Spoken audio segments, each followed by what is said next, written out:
When high school is a prison, you'll better walk the walk or you'll be lined in chalk. Let's talk about The New Guy.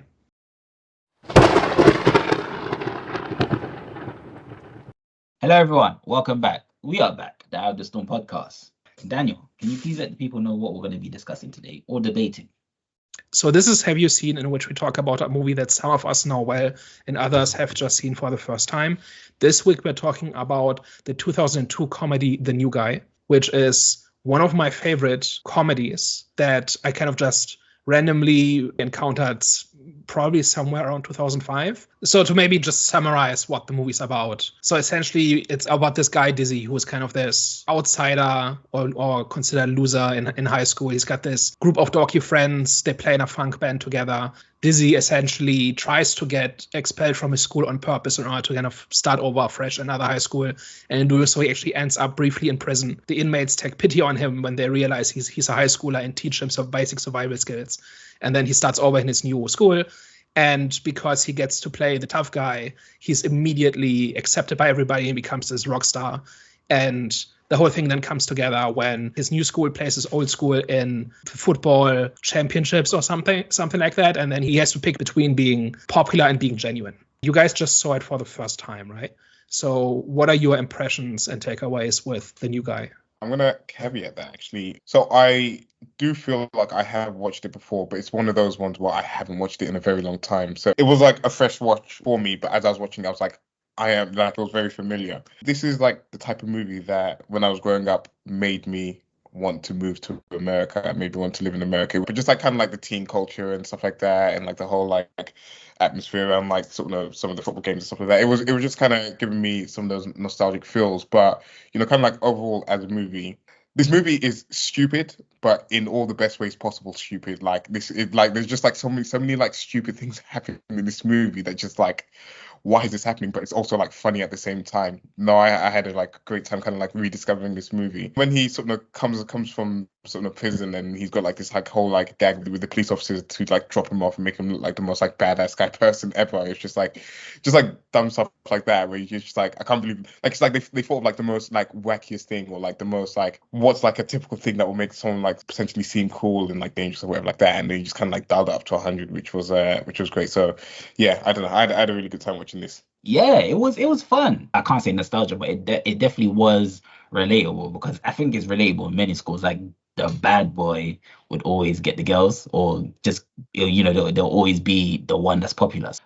It was fun to see, man. I liked how they were like different. I don't want to say the black culture is a bad man culture. That's not what I want to say. But it was you could see how different culture, like the whole white culture and the black culture, how parts of that kind of like came together, and how they kind of they made fun of the stereotypes, and do you know what I'm saying? There was many of that going on. So I kind of liked the mixture in cultures, just how that was done. And overall, I had a fun experience with this one. I caught some of the references, I think, especially like at the end with the whole I think it was a Viking reference at the end, like in the last football game, which was fun. So what was the part of this that really stood out to you guys? As soon as I saw Eddie Griffin, I was like, okay, cool, like we're in for a good time. I don't know, I've enjoyed Eddie Griffin anytime like I see him, anytime he's done like any type of like stand up, he's just, I don't know, brings good energy. But I quite like this sort of kind of Dizzy story in this, in terms of sort of trying to like reinvent yourself and trying to repurpose who you are, and sort of the whole idea of the movie of being, you're not always sort of who you were like previously, and you can kind of grow and change who you are, but at the same time, don't lose morals and the good values that you had sort of within you. Because like, obviously there was like points in this movie where he was kind of shying away from his friends, and then it kind of turns out that the girl that he was like super into sort of went through a similar journey. So actually, like underneath sort of this comedy, it was just like I wouldn't say like heartfelt, but it was just like a kind of like a good warming sort of story behind it, and just in terms of sort of trying to navigate your way through high school and trying to sort of navigate sort of who you are. So yeah, no, it was a really enjoyable sort of story underneath. And I think that is really something that kind of defines this movie for me. That on the one hand is this really crude and stupid teen comedy from the early 2000s. But at the same time, like, what is it about? It's about anti-bullying. It's about acceptance. It's about inclusion, right? It's about being genuine and about rejecting like society's expectations of you, right? And yet its attitude is very looking backwards, right? Looking at like the stupid teen comedies, like maybe something like American Pie or something that has kind of been left behind by the culture in the last 20 years, right? I actually think this movie treats those topics actually decently well. It's just, it does so with a sense of fun. Ultimately, the effect that Dizzie has on the school is that everybody gets together and everybody gets along and everybody kind of, like, there's this short guy who plays the tuba who gets bullied early on, and now he's everybody's best friend. When the villain from the old school shows up, people are just like aghast that he would curse, for instance, right? So there's this whole thing about, now that somebody has broken through kind of the boundaries of society, we can all get along, and we all realize that we never had a problem with each other in the first place, right? To be honest, like, as I was like watching it, and of course it's not a superhero movie, but it kind of like almost reminded me of kind of like an origin story of a superhero, in terms of like, you know, when they obviously they kind of start off a little bit, you know, whatever, nerdy and this, that, and the other. And then he kind of discovers this new power that he has, and sort of in this new environment, in this new school. And then at first he's kind of like misusing it as like they're doing sort of the hero's journey. And then eventually he kind of realizes that with his power he can actually do good and like kind of like make a change or whatever. Like, so it was kind of, you might weird, say like, that great responsibility comes with that great power. Honestly, like, genuinely, I just had Spider-Man. Like, I didn't say Spider-Man, but I genuinely had Spider-Man in my head the whole time I was watching the movie. I was like, this is so weird. I was like, well, I don't know why this reminds me of like such a superhero arc. And he has a superpower in this too, right? What's it called? The death stare or something? The crazy eyes. Yeah. Crazy eyes. Yeah. It's basically a superpower. Yeah, no, I think it handles a lot of that well, and again, like you mentioned, it kind of goes against what was seen as not the norm, but sort of what was kind of like popular at the time. You know, your American Pie, you had like, you know, your Chads and your jocks and like the cool guys and this, that, and the other. And of course, you can imagine, you know, in its time, everyone that maybe wasn't that sort of, you know, wanted to be that and wanted to be something that popular, because it's being portrayed in all of these movies and sort of kind of like everywhere you see. And this just kind of goes to show that you could try to sort of fit in and try to be like that, but you know, that's not really who you are. And if you kind of like just stay true to who you are and like, you know, actually show who you are, then people will like you. You know, people will sort of actually give you some time of day, which is good. But it's never heavy about it, right? It always finds a way to have fun with wherever it's at in the story, right? I would say, right? Because like there are moments where he has kind of this crisis of faith where he's not sure whether he should be his genuine self or his popular self and things like that. But then the movie will make sure to insert a joke or have something exaggerated.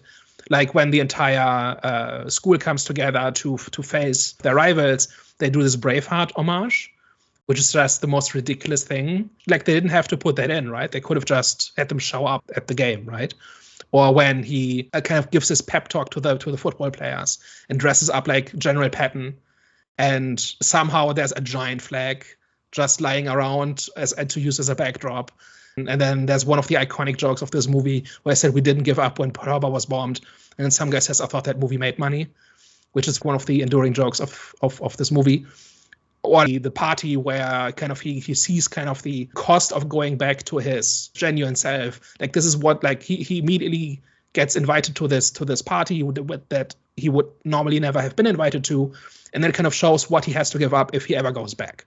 Right, but that sequence by itself also has lots of fun with it, where like he crashes his friend's father's bike, so his friends tie like a rope to it so it can look like he can drive away, and that by itself turns into a stunt again. There's always something fun going on, I think. Even when people have this heartfelt moment, there's still jokes going on, I think. Like, even like when they have this concert at the end, and this entire thing was a setup by the villain to kind of expose him. There's still stuff going on here, right? We're not just giving a big speech about how we're meant to feel. One thing that I really liked about what they did in this was how they played on the whole, how they firstly played on to like his fake persona and his fake character and the whole bad boy image, but they used a method where it's like, even though everything fell out of place, it still fell in place at the same time, if that makes sense. As in, like, for example, there was a scene with, I think when he beat up the guy in the new school, and then obviously everyone went, and then he forced his way, I think he dragged his body into the school, everyone went into the classroom again, and then at the end of it, they all ended up seeing. That's one. Another one was when he was with the girl, when they went up to the balcony or something, then he ended up dropping, which led to him ending up finding his actual girlfriend. So it's like everything, I liked how, because usually in movies like this, when things usually fall out of place, that's just about it. There's no like real link or build up to it. But with this, is like, even though everything fell out of place, it still fell into place. with, you know what I'm saying, with him as a character. It was almost like, because he had like so much confidence, he couldn't fail, because like everything he was doing, even when he was like playing with the lighter and he's like flicking it or whatever, and he's almost like burnt himself, he's then set the thing on fire, and it's just like made him look even cooler or whatever. I don't know. It was just like kind of like fun to watch how that was like unfolding in there. Even when Daniel was mentioning about like the whole like bike thing, and obviously when he like pulls up and he just like completely like outshines Tony Hawk because he's just like done this like whole Superman jump with the bike and stuff like that. It's just like, no, that was definitely like a good gag that they had sort of kind of running throughout the whole movie, where just because he was like so confident, because he was just like whatever, like luck was on his side and just like everything was falling into place. That is why I keep coming back to this movie. Because as a high school comedy, I think it's a bit above average. I think the characters are a bit more likable than normal. The jokes are a little bit funnier. The set pieces are a little bit more inventive than normal. But by itself, it's not an amazing movie, right? But I think the reason I keep coming back to it is that it's fun. Like, I have fun when I watch this, even though I know the lines and even though I've seen, like, there's no surprises, right? That kind of drives home the point for me of why so many modern movies fall short for me.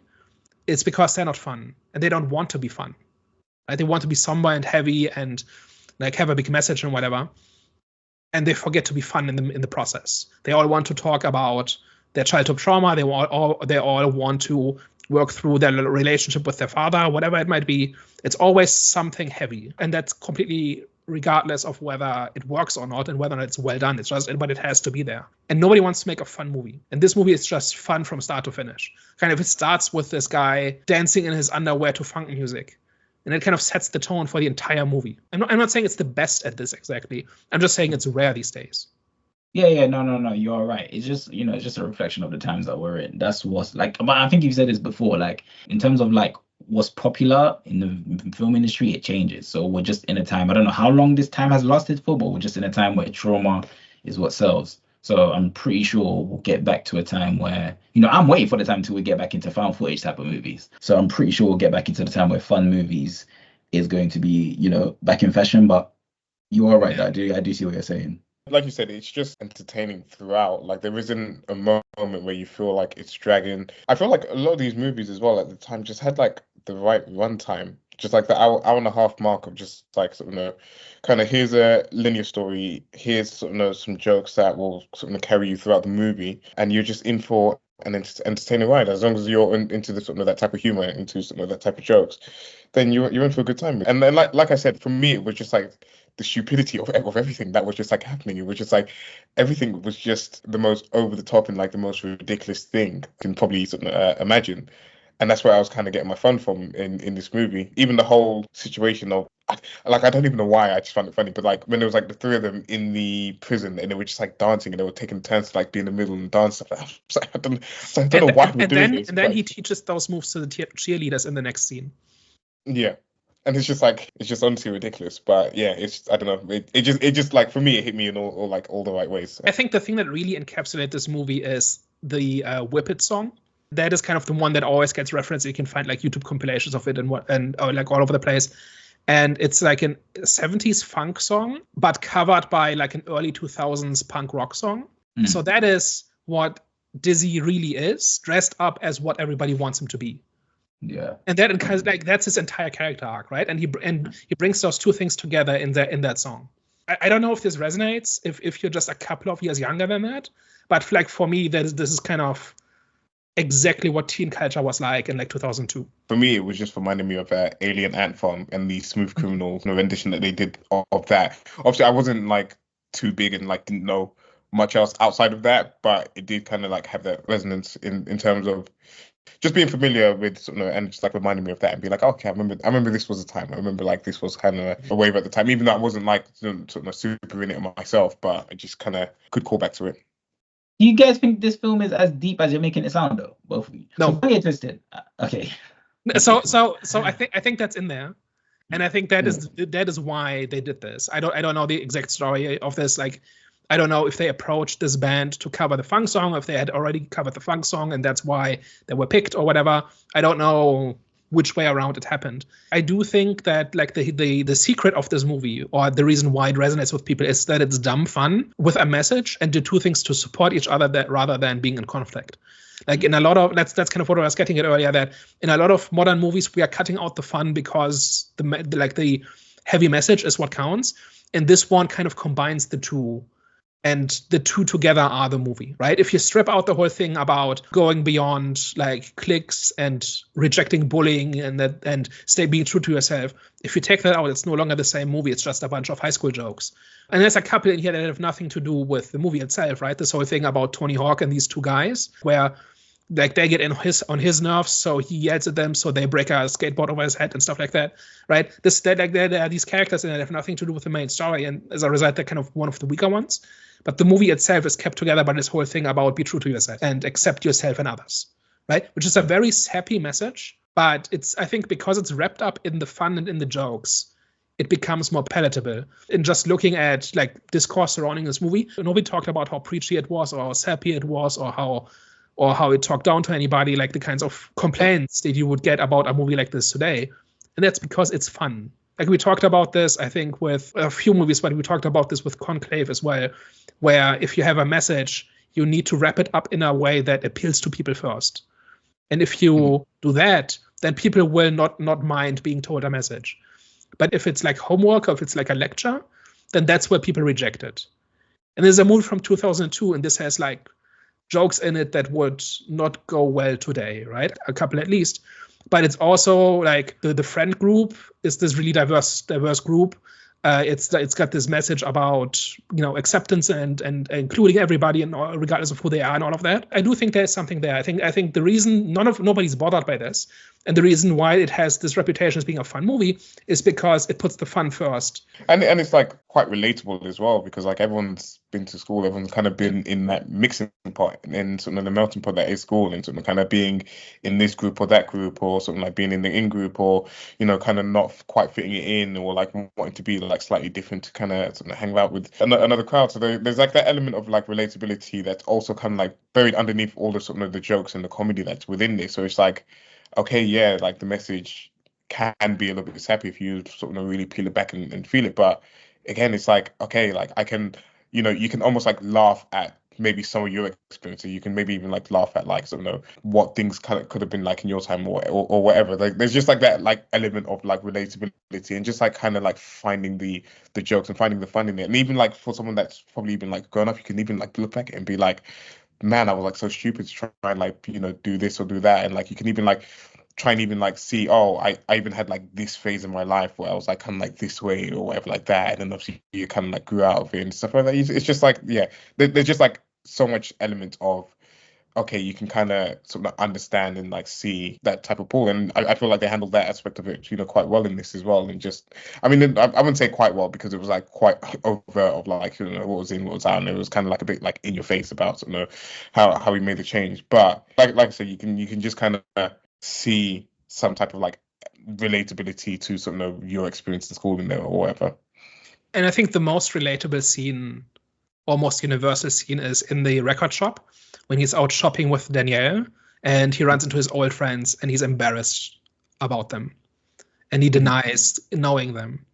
I think many people, maybe not everybody, but many people have been on at least one of those two sides, either where you did that or where that was done to you. And I think like the friends really sell it really well, where they realize what's happening and that they've lost a friend because he's popular now and they aren't. I've experienced that, like growing up at like 14, 15 or something, when you think popularity is the most important thing. 100%. And or when you like two groups of friends that don't normally interact come together and at least one of them makes you look bad or something like that, or at least you think they make you look bad or something, right? I think that is very relatable. I think it was just moments before that when the girl, his girl at the time, was saying what happened with her and her old friend. That's what for me felt like, oh damn, that actually happened with me as well in this situation. So yeah. Which is kind of the same thing, right? Like she's not exactly embarrassed, but she's very cold to her friend because now she's popular and she has better things to do than hang out with her old friends. Exactly. Right? It's the same kind of thing, yeah. You know what, though, guys? I'm not trying to even be like a moody grandpa or nothing, right? But I didn't really take a film for like it being like a profound, like having like profound, deep messaging in the film. Like I do see, we all see the theme is pretty much out there. I'm just trying to find it hard to see the replay value in this, as in like if I like I said, I enjoyed the movie. Don't get twisted. I enjoyed the film. It's just for me, I just find it hard to see what's so different about this movie in comparison to any other movie like this, especially like in its time. Because I'm pretty sure there was like other movies like this back in the day. Even though the theme wasn't like the selling point, because the selling point is mainly like the whole is like you said, Daniel, the fun is pretty much like the selling point of the film. For me, this is one of those that I kind of categorize as like just like a feel good movie that I know if I catch it on somewhere, I will just like kind of like enjoy what I'm watching, and it's like an immediately like easy watch. It's not like the type of movie that I'd like, kind of like rush back and like play over and over again. It's not that type of movie for me, but it's just one that like if I'm like kind of scrolling through TV and I saw like the new guy was on and I let it play for a little bit, I probably end up sitting there and watching like the whole thing because it's like that type of just like feel good, enjoyable, easy watch type of movie for me. Like, at least for me, I don't know many movies of this kind that balance the fun and the substance as much. So either they're just dumb jokes that kind of get tired once you've seen them 5-6 times, or it's like about the heartfelt story, but that's not fun exactly, right? That's kind of like, for instance, Superbad is a movie I quite like, but I don't go out of my way to rewatch it because the fun bits, right? The whole thing about like where McLovin goes on his odyssey to get some beer, right? And he gets caught up with these cops, and it gets crazier and more dangerous, and gets like this is like that part of the movie is fun, but there are large chunks of it that aren't, that are just kind of like friends working through the issues.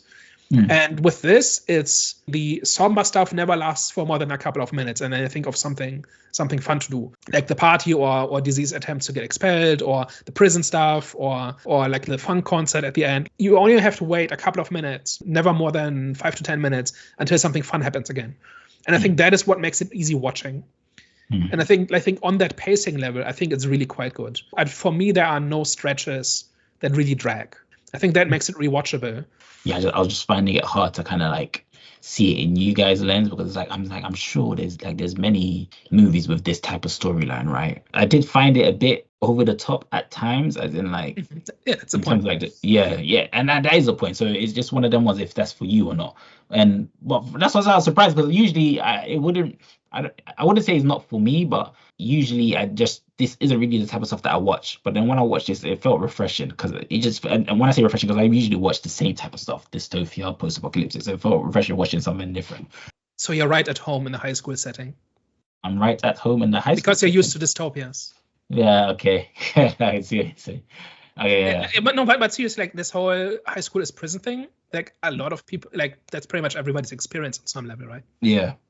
No, I agree. I did not. I think the selling point of this movie is relatability, like 100%. It pretty much covers a certain point in your life in terms of the viewer, and you are right. It kind of it manages well to kind of like balance between the funness and the seriousness at the same time, in terms of like the points that it's like the themes that it's covering. So yeah, man, this it's a good movie. It's a fun movie. And like one thing as well, like I mentioned before, was like the influence of cultures and how they kind of meshed well together. Because obviously you got like the whole, should we call it hip hop? I don't want to call it black culture, because black culture that was be presented as, we saw church and then we saw prison. I don't want to make it seem also like funk.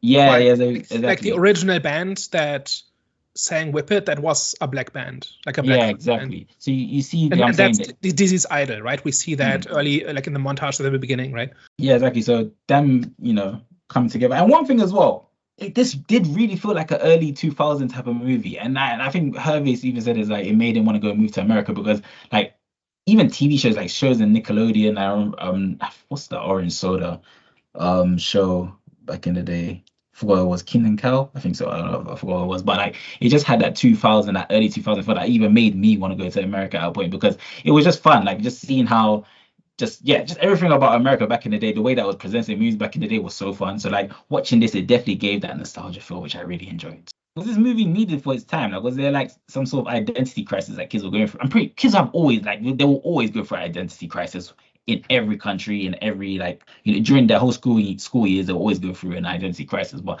in America, during this time, was there some sort of like was there like a serious issue, like on like pretty much bullying going on at the time? So early 2000s was really the time where being a jerk was cool, like both in movies and in the real world, where picking on the less popular people and kind of deriving status from being able to punch down. That was kind of a common thing. It's not everybody all the time, right? But I got bullied in school. I got looked down on for my hobbies and interests and that sort of thing. Especially if you kind of had like geeky hobbies and stuff like that. That was not respected at all. I'm still not sure it is today, really. Like people say the nerds have won everything. I don't really think that happened. But like back then you were openly antagonized for it, right? Where you were actively kind of shut out, and people would kind of publicly make fun of you, and people would applaud it. Like this whole thing about the short guy who plays the tuba, Ed is his name, I think. Like him being stuffed in a barrel and rode down a hill. That's more extreme than stuff I saw in the early 2000s, but stuff like this, right? I saw people locked into like closets and stuff like that, and bullying is a thing that happened. Yeah. And it was all about like social dominance and about asserting like that you were on top and that sort of thing. And that is something like, and you see that in a lot of shows like from that time as well, where usually the bad guys did this, but it's like a fairly ubiquitous thing. And I've heard from like people who know like high schoolers today that doesn't really happen anymore, at least not in an open, violent way. It's maybe more about gossiping and talking about people on social media and stuff like that. But like in my time, it was like physical, like you could get rough, like physically attacked if you were sufficiently low on the totem pole. Yeah. And I'm glad, I think with me as well, I think I missed that kind of window in terms of like the seriousness of bullying, like, you know, the whole bullying stage. Because of course that was going on in my school as well, but it wasn't so new guy type of bullying. You know well, I mean, I did know that it exaggerated, happened. Right? For no, it's exaggerated. But the kind of thing that kind of thing was fairly common early 2000s.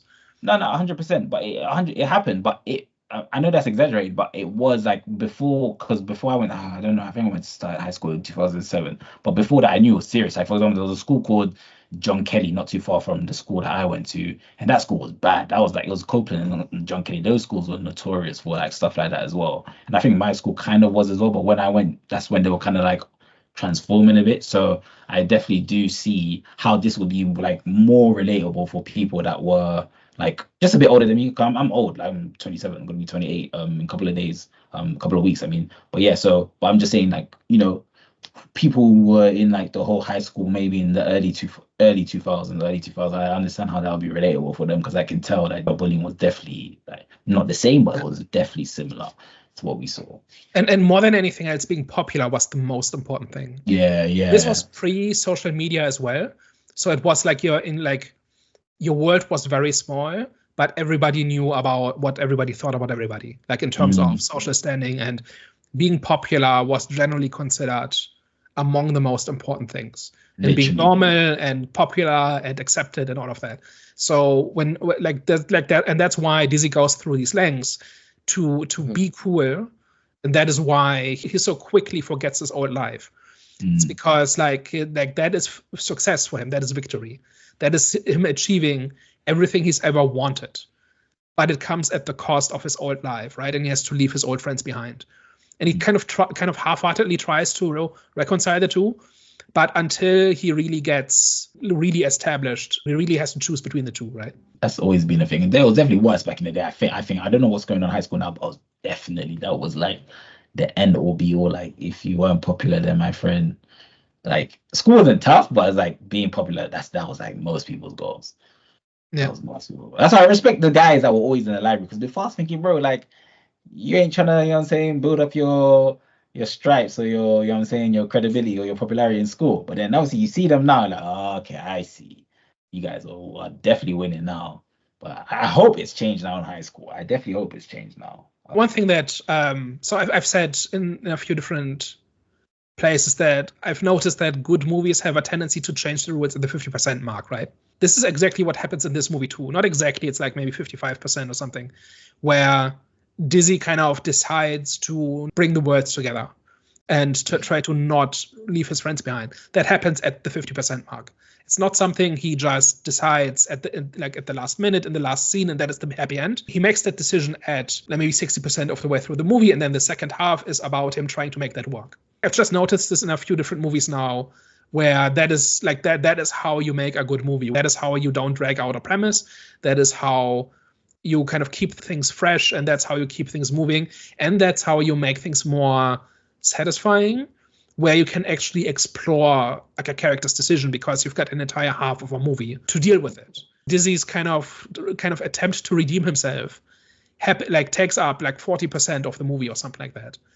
And because of that, I think it's more impactful. And I think that is also one of the reasons why it works. He does not simply have a change of heart in the last 10 minutes and then his friends forgive him and then they hug and then movie's over.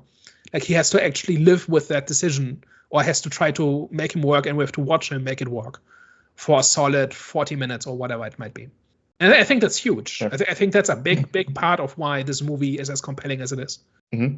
I think like throughout they keep it fresh in terms of like how they build them up, because even at the start, like one of the criticisms we've had for some previous movies is that they don't show the learnings, and they don't show the protagonist kind of overcoming and like slowly becoming who they are essentially. And like in this movie, some could say it could be played out. I thought it was like kind of like the right amount of time of just kind of like showing him learning how to be the man he wants to be in his new school, and like how to like kind of like dominate and be like top of the food chain and stuff like that, which was like quite interesting. So like I feel like there's like there's that section at the very start, and then you then have like that moment of like him establishing himself as that person in the new school. And like you said, at 50-60% mark, it's that change of like trying to bring the worlds together, and then at the very end it's like, okay, like who really are you? And like you kind of have to like it's your like past coming back to haunt you, like the start of the like the very start of the movie. Someone's like kind of like pulling it almost full circle, where the start of the movie come back to haunt him, and he has to like face a demon from the past, and like has to overcome that. So I feel like throughout they show, and then there's so many movies that don't do this, which is so crazy. It's just like a good character growth and character arc in him, where he's just constantly changing, constantly developing, constantly and it's not off a whim. It's because of his experiences, because it's because of what he's going through, and it's okay, like he's been bullied in the school, like or he has a situation where he's embarrassed so badly that he feels like he needs to completely like get himself excluded. He can't go back to the school that he's at, and then everything that kind of comes after that is just based on the events that happen in the movie and his experience, as opposed to just a sudden change of heart or a sudden realization without much context behind it. It fluctuates in terms of his character, but like on the upwards trajectory, as in like it's building to something. Whereas a lot of the character arcs now is very linear, and then you'll see a little, hike, but then it'll just go back to kind of like being linear and basic. Whereas his one, it's more real, if that makes sense, because it's constant internal like conflict within himself is presented in the way that he's acting. And there's like stages to it, right? It's not like he goes from one to the other instantly. Like that is something I also see a lot in movies made in the past decade or so, is where a character changes their mind, but you don't see the moment where they change their mind. Right? There's no emphasis at all put on them being conflicted and trying to make a decision and then making a decision. They just change from one scene to the next. And that is something that drives me crazy, where we never really saw like what it was that changed, or where they made that decision, or how they wrestled with that. And like here that is like the entire journey, right? Dizzie's journey comes in like 5 or 6 different stages, and he's very explicit about where he's at, right? Like what he wants in that moment, and how he kind of tries to, like, to what extent he needs to reconcile his old life and his new life and all of that. But it's gradual, and we know what the turning points are. Like, I think you're right that is something that a lot of character arcs miss, where they go like from 0 to 100 instantly. Yeah. But one thing I did enjoy about this one, like even like in the turning point, like especially like in the record store, right? Like usually what made this movie a fun movie, and they still tackled, like there was a good balance, was because even though like in the record store where he pretty much denied his friends, they still made it fun. Like they could have left it like that, and that could have been like, oh, that was a sad moment. But they still made that scene fun and enjoyable, because straight afterwards, his 2 other friends were on the mic, and they were like, they were pretty much shaming him for what he did. You know what I'm saying? Would Dizzie Harrison please pick up his balls and scroll to Yeah, exactly. So, and then they get beaten up by the bouncer who took a job. Like, this bouncer guy has a mini arc, right? Yeah. Where he used to be a bouncer, and now he wants to work in a record store, but he can't really let go of his past, and he's got this friendship with his manager who keeps trying to help him, but it's there's like a mini arc just in this one scene, which is fun. I said that was Vanilla Ice. Or am I bugging out? Was that Vanilla Ice? It says here cameo appearance by Vanilla Ice. Yeah, I think I that's don't Vanilla know. Ice. Yeah. I don't know musicians. He's the song Ice Baby. No, I know who that, but I didn't know that was the Bonza guy. Yeah. I did notice she was funny reference. Was it what's her name? Is it Zoe Deschanel? Deschanel, Like that? yeah. But basically Deschanel, yeah. She was obviously in this movie as the new guy, and then obviously had her own TV show, The New Girl, which is just a fun little Easter egg in there. A shocking case of typecasting. Yeah. But she's great. She's great. I actually really liked that. That was a great show. The New Girl. New Girl is great. I enjoyed it.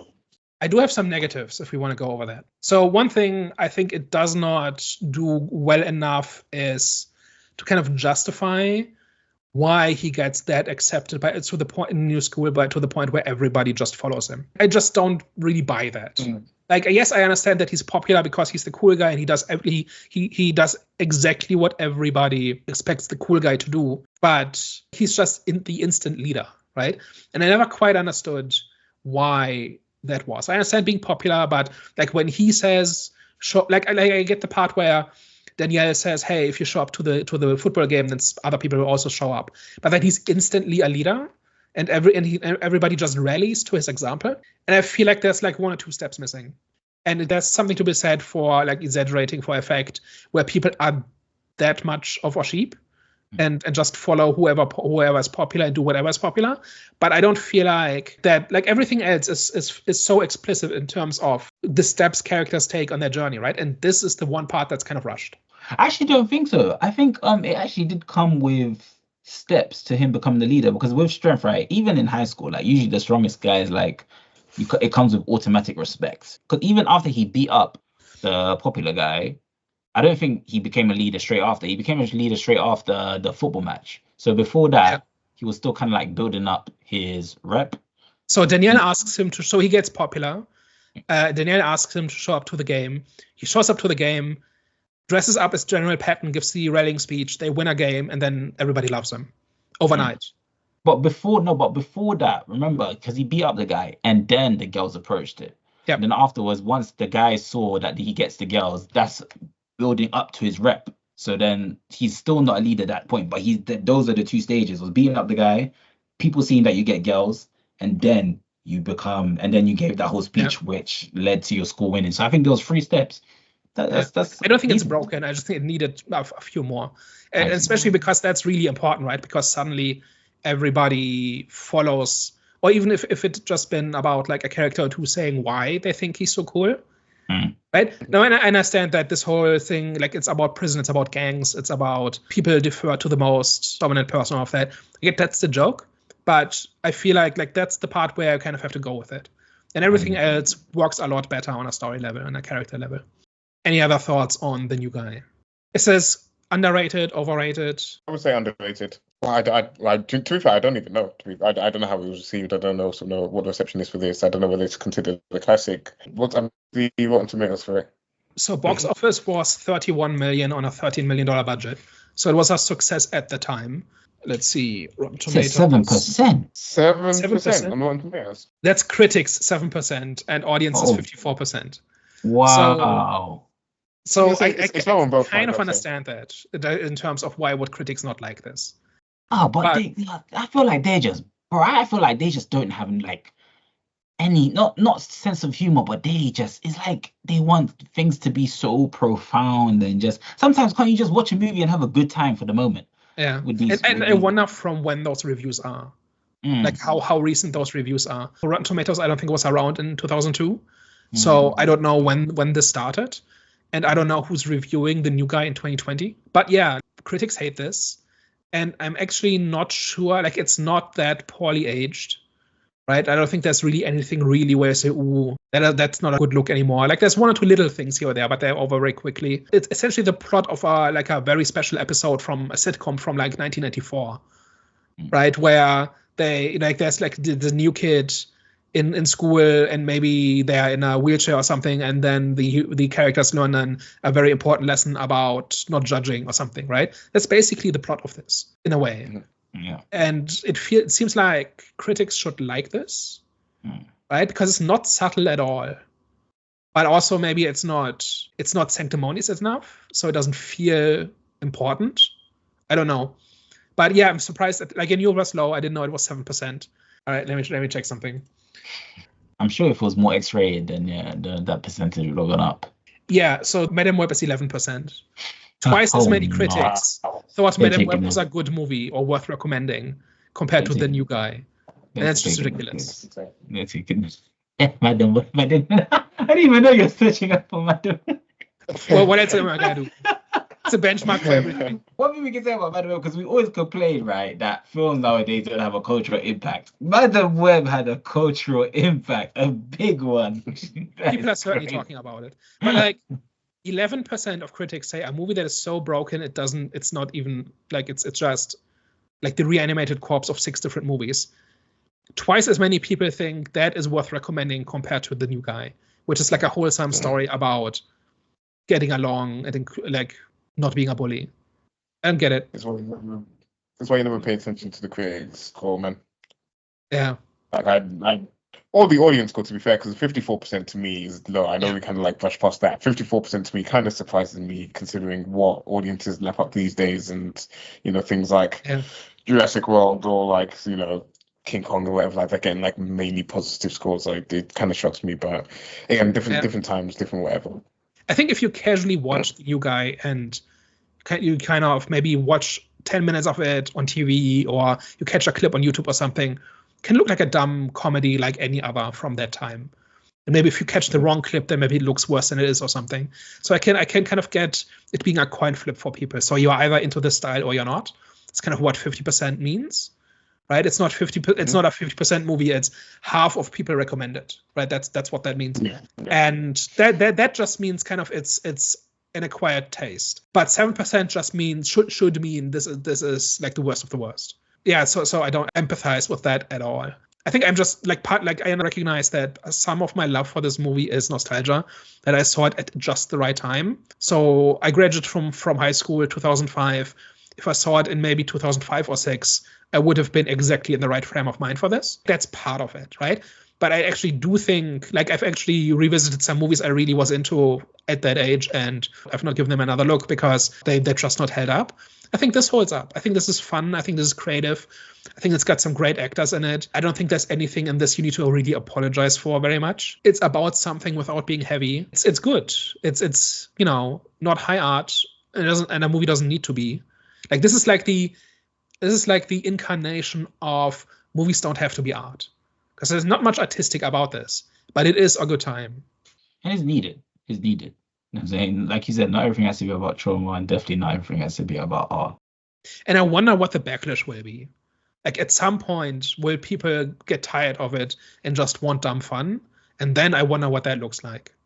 Like, will people go too far in the other direction and things get cynical and cold-hearted again, like they were in the early 2000s, where being the jerk and being cooler than everybody else and not caring was the ultimate status symbol? That's kind of what the other extreme looks like.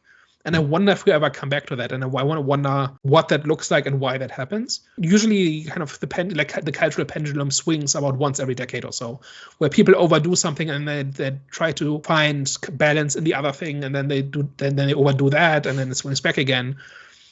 And it feels like we can't go much further than where we currently are, where stuff like elevated horror and where every movie is about traumatic childhoods and whatever. Like at some point it gets too much.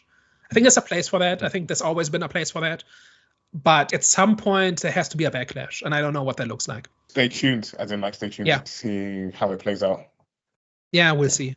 Yeah, but in the meantime, I'm going to rewatch The New Guy every 2 years or so and have a good time with it. So any last words, any final verdict on The New Guy?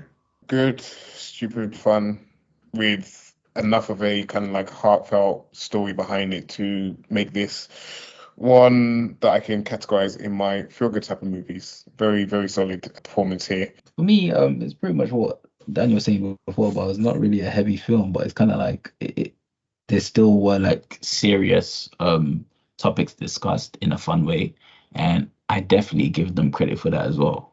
Even though it was dumb at times, but it was dumb fun. And I will agree with that. I had a good time with this. All right, guys. Thank you very much for tuning into today's discussion, which didn't turn into a debate. You're going to have to tune us in for another episode for that. But Yeah, let us know your thoughts down below in the comment section. Is this one that you've caught? Is this kind of one of your sort of classic movies that you enjoy sort of revisiting? Is it the first time you're discovering this movie? What did you think about it? And of course, if you liked what we talked about today, tell a friend. And if you hated everything, tell an enemy. We are the Eye of the Storm podcast. Thank you very much, guys. We will catch you next week. Au revoir. Ciao. Bye bye.